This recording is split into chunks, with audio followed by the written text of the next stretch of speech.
Hello everyone, welcome to AMC Skills Academy English Learning. ఇవాల్టి మన ఎపిసోడ్లో ఆల్సో, యాజ్ వెల్, టు అనే ఈ పదాలు ఇంగ్లీష్ సెంటెన్సెస్లో ఎలా వాడాలో నేర్చుకుందాం. ఈ ఆల్సో, యాజ్ వెల్, టు అనేవి తెలుగులో ఈ పదాలు వాడాల్సి వచ్చినప్పుడు వాడుతూ ఉంటాం అన్నమాట. తెలుగులో మనకు తెలుసు తో పాటు, కూడా, సహితంగా, అంతేకాక ఇలాంటివి ఎక్కడెక్కడైతే మనం వాడాల్సి వస్తుందో ఆ పరిస్థితుల్లో ఇంగ్లీష్లో వాడేటప్పుడు ఆల్సో, యాజ్ వెల్, టు అనేవి వాడుతూ ఉంటాం. ఈ తెలుగు వాక్యాలను గమనించండి. ఆమెకి వీణ వాయించడమే కాదు, గిటార్ వాయించడం కూడా వచ్చు. గిటార్ వాయించడం కూడా వచ్చు అంటే వీణ ఒకటే కాదు, గిటార్ కూడా వచ్చు. ఓకే, నెక్స్ట్ దసరా శుభాకాంక్షలు అని ఎవరైనా చెప్తే మీకు కూడా అంటాం కదా, అంటే హ్యాపీ దసరా అన్నప్పుడు happy Dasara to you two. ఆమెకి హిందీ, ఇంగ్లీషు, తెలుగే కాక తమిళంలో కూడా మంచి ప్రావీణ్యత ఉంది. సో హిందీ, ఇంగ్లీషు, తెలుగే కాక తమిళంలో కూడా మాట్లాడటం వచ్చు. అతన్ని బెదిరించడమే కాదు, కొట్టించారు కూడా. అంటే బెదిరించడం అనే ఒక పనే కాకుండా కొట్టించడం, సో రెండు పనులు ఉన్నాయి. అంతేకాదు ఇది కూడా చేశారు అని చెప్పడం. నెక్స్ట్ నాకు ఒక బిర్యానీ, నేను కూడా బిర్యానీయే తీసుకుంటాను. సో నాకు ఒక బిర్యానీ అని ఫస్ట్ అతను ఆర్డర్ చేసినప్పుడు రెండో అతను కూడా నాకు ఒక బిర్యానీ అని చెప్పచ్చు. కానీ ఇతను ఏం చెప్తున్నాడంటే అతనికే కాదు నాకు కూడా ఇంకొకటి తీసుకురా, నేను కూడా బిర్యానీయే తీసుకుంటాను. వీటిని ఇంగ్లీష్లో మనం చెప్పాల్సి వచ్చినప్పుడు ఆల్సో, యాజ్ వెల్, టు వీటిని ఉపయోగించి మనం సెంటెన్సెస్ తయారు చేయొచ్చు. ముందుగా ఆల్సోని చూద్దాం. ఆల్సో అనే పదం సెంటెన్స్లో స్టార్టింగ్లో రావచ్చు, లేదా మధ్యలో రావచ్చు, లేదా చివరిలో రావచ్చు. చూడండి, we use also in the beginning of a sentence to add a new topic. మీరు ఆల్రెడీ ఒక టాపిక్ మాట్లాడుతున్నారు, ఒక కొత్త టాపిక్ని తీసుకురావాలంటే ఆల్సో అనే పదాన్ని వాడి ఒక కొత్త టాపిక్ని జాయిన్ చేయొచ్చు. ఎగ్జాంపుల్స్ చూద్దామా? I gave my bike for washing. Also I'm getting it tuned for speed. So ఇక్కడ మనం రెండు పనులు చేసాం. ఒకటి వాషింగ్కి బైక్ ఇచ్చాం, right? I gave my bike for washing. అంతేకాక ట్యూనింగ్ కూడా చేయిస్తున్నాను. బైక్ ట్యూనింగ్ చేయిస్తాం కదా, అదనమాట. Also I'm getting it tuned for speed. Next sentence చూడండి, ఇది కొంచెం పెద్ద sentence. The year 2020 is the worst year in the recent history in terms of public health. చిన్న చిన్న మొక్కలు చేసి అర్థం చేసుకోవడానికి ప్రయత్నిద్దాం. పబ్లిక్ హెల్త్, సామాజిక ఆరోగ్య పరిస్థితి. పబ్లిక్ హెల్త్, రీసెంట్ హిస్టరీ అంటే మన సమకాలీన చరిత్ర, ఒక 50-100 ఏళ్ళలో మనకు గుర్తున్నంత వరకు. వర్స్ట్ ఇయర్, మహా చెడ్డది, ద ఇయర్ 2020. ఈ మొక్కలు చాలు కదా, మనకి రఫ్గా విషయం తెలిసిపోయింది. ద ఇయర్ 2020, 2020 అనే సంవత్సరం రీసెంట్ హిస్టరీలో, అంటే మనకు జ్ఞాపకం ఉన్నంత వరకు ఉన్న హిస్టరీలో సామాజిక ఆరోగ్యపరంగా ఇన్ టర్మ్స్ ఆఫ్ అన్నాం చూసారా, in terms of public health అంటే సామాజిక ఆరోగ్యపరంగా చూసుకుంటే, పబ్లిక్ హెల్త్ పరంగా చూసుకుంటే వర్స్ట్ ఇయర్ అని తెలుస్తుంది. The year 2020 is the worst year in the recent history in terms of public health. Also it is the worst year for economy. ఆర్థిక పరిస్థితికి కూడా వర్స్ట్ ఇయర్, కూడా ఆర్థిక పరిస్థితికి కూడా. Also it is the worst year for economy. So మనం ఈ కొత్త పాయింట్ని జాయిన్ చేసేటప్పుడు ఆల్సోని యాడ్ చేసాం చూసారా. ఇంకొక ఎగ్జాంపుల్ చూద్దాం. I will meet you in the evening. Also I will bring the chess board. రెండు పనులు. I will meet you in the evening, సాయంత్రం నిన్ను కలుస్తాను. Also I will bring the chess board. So chess ఆట ఆడుకుందాము, నేను సాయంత్రం వచ్చేటప్పుడు చెస్ బోర్డ్ తీసుకొస్తాను. I will meet you in the evening, also I will bring the chess board. He is running in the local election. Also on the ballot is his cousin brother in a rival party. మళ్ళీ మనం చిన్న చిన్న ముక్కలు చేద్దాం. Running in the local election, ఇంగ్లీష్లో ఎలక్షన్లో పోటీ చేసేటప్పుడు రన్నింగ్ అంటాం, right? Running in the local election, local ఎలక్షన్లో అతను పోటీ చేస్తున్నాడు.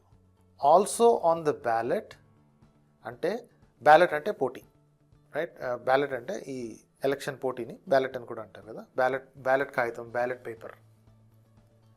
Also on the ballot is his cousin brother in a rival party. Rival party అంటే ఆపోజిషన్. ఆపోజిట్ పార్టీలో అతని కజిన్ బ్రదర్ కూడా ఇదే లోకల్ ఎలక్షన్లో పోటీ చేస్తున్నాడు. కజిన్ బ్రదర్ కూడా ఆల్సో ఆన్ ది బ్యాలెట్ అంటే ఇదే పోటీలో ఇంకెవరెవరు ఉన్నారు, అతని కజిన్ బ్రదర్ కూడా ఆపోజిట్ పార్టీ నుంచి పోటీ చేస్తున్నాడు. సో ఇక్కడ మనం గుర్తుపెట్టుకోవాల్సింది ఈ ఆల్సో అనేది ఎలా వాడాడు. He's running in the local election, also on the ballot is his cousin brother in a rival party. ఈ ఆల్సోని నార్మల్ మిడ్ పొజిషన్లో కూడా వాడచ్చు. ఇందాక మనం చూసిన ప్రతి సెంటెన్స్ కూడా సెంటెన్స్ స్టార్టింగ్లో ఉంది, అంటే ఫుల్ స్టాప్ తర్వాత ఉంది. ఇక్కడ సెంటెన్స్ మధ్యలో ఉంటుందన్నమాట. ఇలా మధ్యలో ఉన్నప్పుడు ఈ ఆల్సో అనేది ఆల్మోస్ట్ కంజంక్షన్లా పనిచేస్తుంది. అంటే ముందొక పార్ట్ వెనకొక పార్ట్, రెండు పార్ట్లు, సెంటెన్స్కి ఉన్న రెండు పార్ట్లని కలిపే విధంగా కనిపిస్తుంది. ఎగ్జాంపుల్స్ చూస్తే క్లియర్గా అర్థమవుతుంది మనకి. We both agreed to split the restaurant bill for now, also agreed to split the taxi fare. So ఇక్కడ యాక్చువల్లీ రెండు పనులు జరిగాయి, restaurant bill, taxi fare. Okay, we agreed to split the restaurant bill for now. So ఇక్కడ ఒక చిన్న technique గురించి నేర్చుకుందామండి. For example, మీకు స్ప్లిట్ అనే పదానికి అర్థం తెలియదు అనుకోండి, రైట్? ఈ స్ప్లిట్ అనేది 2 సార్లు వాడారు ఈ సెంటెన్స్లో. మనకి ఈ స్ప్లిట్ అనేది తెలియదు, అసలు అది ఏంటో తెలియదు. సో కాబట్టి అది ఉన్నా లేకపోయినా మనకు అర్థం కాదు. ఓకేనా? 2 సార్లు వచ్చింది ఇది, ఈ 2 మనకి తెలియవు అసలు. ఇప్పుడు ఎలా కనిపెట్టను? మీకు ఈ సెంటెన్స్ రాసిచ్చాను, ఇక్కడ ఒక ఖాళీ, ఇక్కడ ఒక ఖాళీ ఉంది. We both agreed to dash the restaurant bill for now, also agreed to dash the taxi fare. ఏ పదాన్ని ఇక్కడ పెడితే కరెక్ట్ అర్థం వస్తుందో ఒకసారి ఆలోచించండి. సో మిగతా సెంటెన్స్ని చూస్తే మనకు ఒక ఐడియా రావాలి, ఏం జరుగుతుందని ఒక ఐడియా వస్తుంది కదా. Restaurant bill, we both agreed. దేనికి మనం బోత్ అగ్రీడ్? మన ఇద్దరం ఒప్పుకున్నాం ఏమని, రెస్టారెంట్ బిల్ని ప్రస్తుతానికి అని చెప్పి ఒక డాష్ పెట్టాము. ఏమై ఉండొచ్చు అంటారు? మన ఇద్దరం అగ్రీ అయ్యాము, అక్కడ వేరే ఇంక మాట ఏం లేదు. పంచుకున్నాము అనే మాట పర్ఫెక్ట్గా సరిపోతుందా? We both agreed to dash the restaurant bill for now. Restaurant బిల్లుని మేమిద్దరం పంచుకోవడానికి ఒప్పుకున్నాం. వి బోత్ అగ్రీడ్ కదా.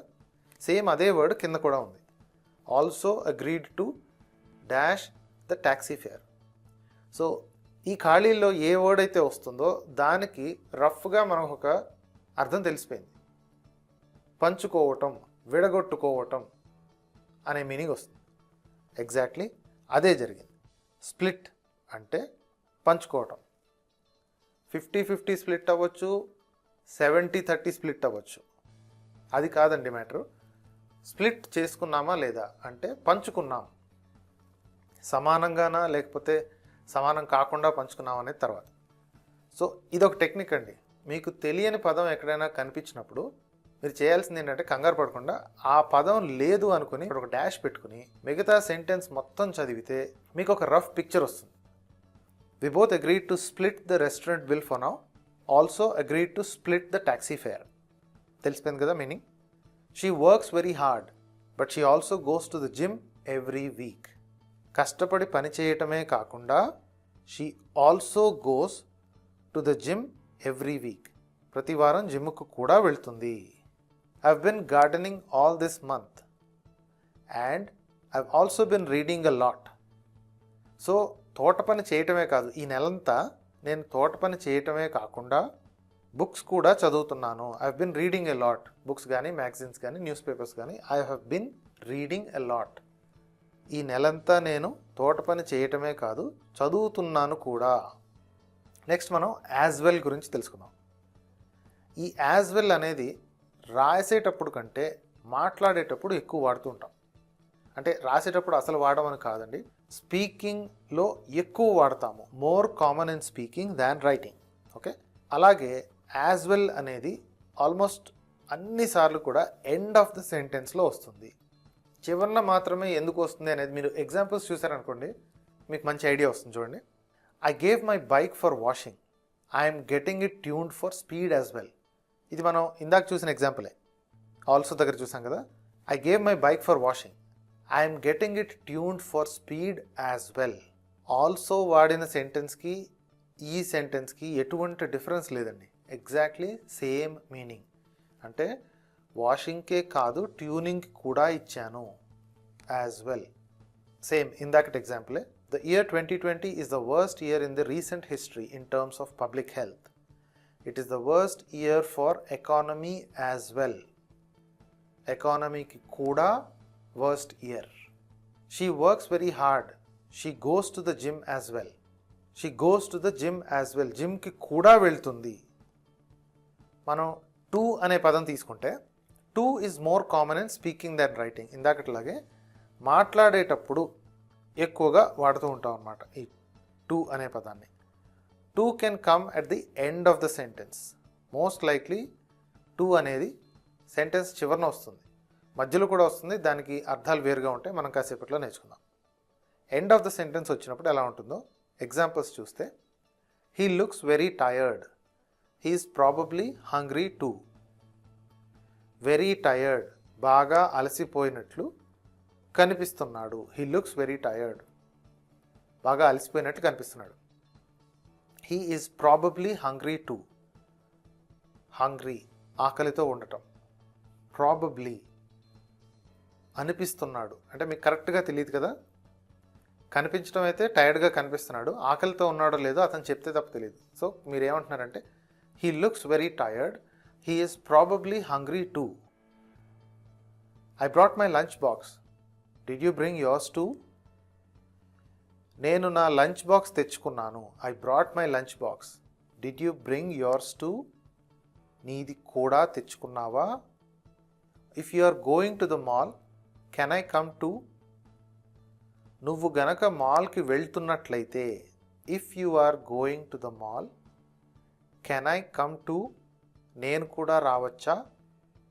Can I come to? I have a TVS bike two. నా దగ్గర కూడా టీవీఎస్ బైక్ ఉంది. సో ఈ సెంటెన్స్ ఎప్పుడు అంటాము? మీతో మాట్లాడే వ్యక్తి నా దగ్గర టీవీఎస్ బైక్ ఉంది అన్నప్పుడు మీరు ఈ విధంగా చెప్పొచ్చు, నా దగ్గర కూడా టీవీఎస్ బైక్ ఉంది. Right? I have a TVS bike two. ఈ టూ అనేది మిడిల్ ఆఫ్ ద సెంటెన్స్ కూడా వస్తుంది, అంటే వాక్యం మధ్యలో కూడా రావచ్చు. వచ్చినప్పుడు వాడకం బట్టి దాని మీనింగ్ మారుతూ ఉంటుంది. మీకు ఎగ్జాంపుల్స్ చూస్తే అర్థమవుతుంది. It is never too late to stop smoking. Stop smoking, ధూమపానం మానేయటం, సిగరెట్లు తాగటం మానేయటం. It is never too late, ఎక్కువ ఆలస్యం అవ్వలేదు. It is never too late. సిగరెట్లు తాగటం మానేయటం అనేది ఎప్పటికీ లేట్ కాదు. ఏ క్షణం అనుకుంటే ఆ క్షణం మానేయచ్చు, ఇప్పుడు కూడా సరైన సమయమే అని చెప్పడానికి. It is never too late to stop smoking. The cake was too delicious to describe. Too delicious, చాలా ఎక్కువ రుచికరంగా. The cake was too delicious to describe. చెప్పటానికి కూడా వీల్లేనంత ఎక్కువ డెలిషియస్గా ఉంది, వీల్లేనంత ఎక్కువ రుచిగా ఉంది. అంటే చాలా రుచిగా ఉందని చెప్పడానికి కొంచెం అతిశయోక్తి వాడుతున్నాం అనమాట. The cake was too delicious to describe. నీకు నేను చెప్పలేను, అంత రుచికరంగా ఉంది. The little bird was too young to fly. ఆ పక్షి పిల్ల ఎగరటానికి వీలైనంత యంగ్గా ఉంది, అంటే ఇంకా చిన్న పిల్ల. You are asking too many questions. మరీ ఎక్కువగా ప్రశ్నిస్తున్నావు. You are asking too many questions. 1 lakh for a cell phone, you have too much money. ఒక్క సెల్ ఫోన్ కొనడానికి ₹1,00,000. నీ దగ్గర చాలా ఎక్కువ డబ్బులు ఉన్నాయి. 1 lakh for a cell phone, you have too much money. Okay, very good. So మనం homework చేద్దామండి.